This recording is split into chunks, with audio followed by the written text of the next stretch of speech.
Hey guys, John V from PhoneArena here. You're watching our video comparison between the new Moto X and last year's model. Motorola surely had something special when it launched the Moto X last year. From a design standpoint to the software experience, it was pretty much a home run. And with this year's model, it features a new and more aggressive design, some enhanced software experiences, but at the same old price point. So let's find out how they compare. Size, folks, that's basically what's the most profound thing with their designs. Sure, the original one's more compact and easy to handle, but the new model has an aggressive look that we prefer. Plus, its new aluminum frame and leather options give it a sophisticated look and also a sturdier construction.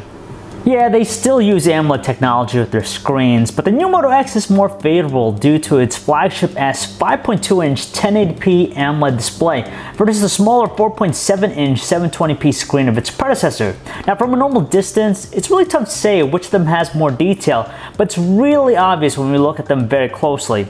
Now, neither screen is accurate in reproducing colors or have strong brightness outputs. However, there's just more of that glow and iridescence with the new phone's display that we prefer more. What's nice between these two smartphones is that they provide us with a very simple, intuitive stock Android experience. Naturally, the superficial visuals are minor between them, but the new Moto X benefits from a more enhanced package.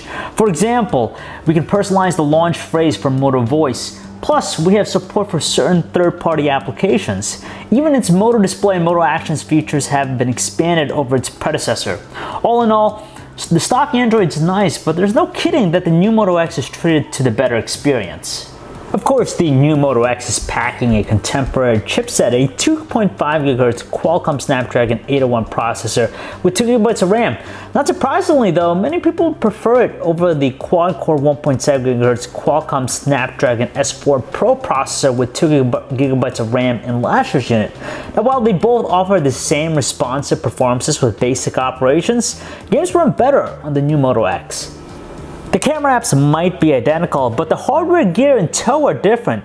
Last year's 10 megapixel clear pixel camera didn't quite prove as formidable with its quality, so it's no surprise that Motorola decided to outfit the new model with a slightly heftier 13 megapixel one. The improvements aren't dramatic, but still not to put the new Moto X ahead of its sibling.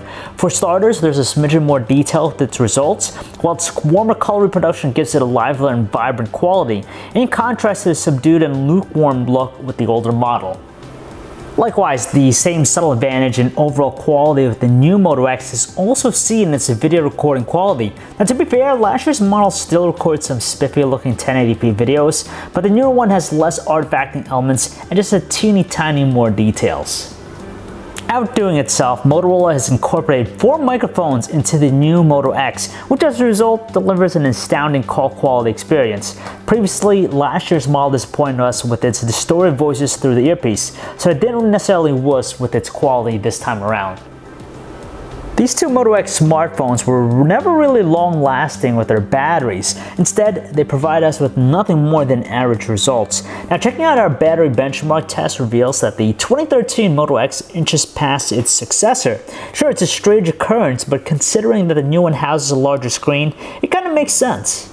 Everything has been enhanced with the new Moto X. That's why it's replacing the first generation one on Motorola's website. Right now, you could still technically buy the two handsets through Motorola's website, but would probably recommend sticking with the newer model. That's because the new Moto X is very typical of a flagship device. Last year's model was a great offering, but this one really solidifies its status as a flagship device. So if you guys want to learn more about either devices, you can check out our website, PhoneArena.com. John V. Thanks for watching.